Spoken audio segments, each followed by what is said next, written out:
And now to walking on. And I realize as I'm sitting here with Jordan Ham that I'm dressed like I'm a BYU Cougar fan, which I'm not. And I'm not an Arizona State fan either, just so we're really clear. It's right down the middle. Just hope that's the case. For this Saturday, you were in Manhattan, Kansas last weekend. This Saturday is going to be electric lights out. No way you would have thought this is possible. So let's just skip past that question and get right into what do you think of the game this Saturday against the Cougars? I felt like when looking at the schedule and as the season progressed, the back half, the toughest game was Kansas State, and then it was BYU. I think they overcame a bigger hurdle than the one they're about to be facing. And BYU is coming off a loss. And the week prior, they very well could have lost that game against Utah as well. So they're a team that's struggling, I think, start trying to find themselves at this point in the season. And ASU, just things seem to be coming easy for them. I think this is going to be an electric atmosphere, an afternoon game. And really, when you think of big games in the past decade at Mountain America Stadium, it's probably the Notre Dame game. And then this one could be living up to that hype right now. Well, I'm interested, Jordan, in seeing how BYU plays Saturday okay, they lost at home to Kansas over the weekend. That's on one side of the street. Arizona State hasn't had a letdown game yet, in my opinion. Have you seen a letdown game? You look back over this year.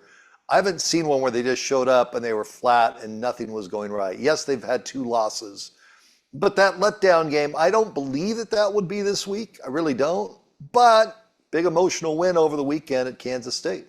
Sure. And I think what's helped them from preventing them having a letdown game is the starts that they've been able to get off to. They're usually the team that is scoring first.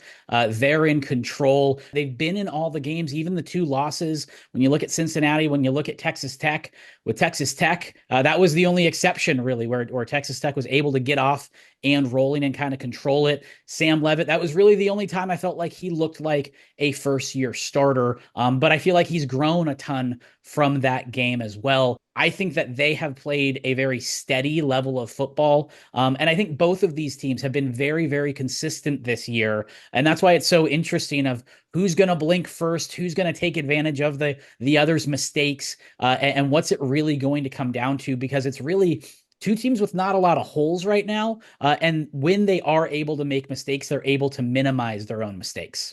When I hear people talk about the job Kenny Dillingham has done, they do point out, well, they haven't played the toughest of schedule up until the Kansas State game.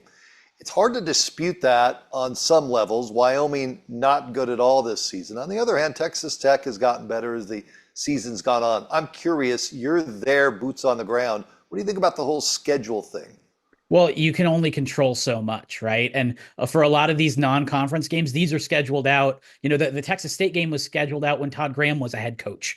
So you can't really go, hey, this team is really hot this year. Let's go ahead and plug them in and add to our resume. So there's only so much control that you can have. And honestly, the Big 12 has been chaos. When you look at the rankings for this conference, ASU is up at the top. They were picked 16th. BYU was picked like 13th. And most of the teams that were picked in the top 4 are in the bottom of the conference right now. At the beginning of the year, if you were to tell me that an Oklahoma State win on the road, a Utah win, a Kansas win was not going to look that good at the beginning of the year, I would have told you that you were crazy.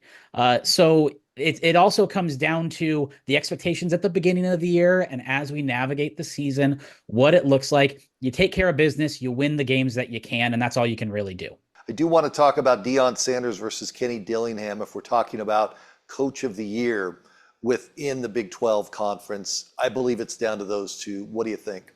My vote would be for Kenny Dillingham, because when you look at both teams, great rebuilds, they've done it in their own way. Both teams struggled in their first year, and now they're sitting in the top 3 or 4 in the conference. The difference, though, is that Deion Sanders had 2 of his top players that will be top 5 NFL picks coming back to him. Kenny Dillingham did not. We talk so much about the preseason Big 12 media polls and when ASU was picked 16th. Also on those conference teams, there was not very much representation from the Sun Devils. So the fact that he was able to keep some of those key guys, get them to grow into their roles, find a redshirt freshman quarterback who is playing lights out. Cam Scadaboo has completely transformed his game. And so much of that is that bamboo analogy. The foundation was set last year, and now it's starting to grow. And I think the job that Kenny Dillingham has done has been overlooked. But I think it is definitely deserving of recognition of Conference Coach of the Year, and maybe even beyond that, being in that conversation for National Coach of the Year. He is Jordan Ham. He knows all, tells all, walking on each and every week. Great job there. And we're back with more after this timeout.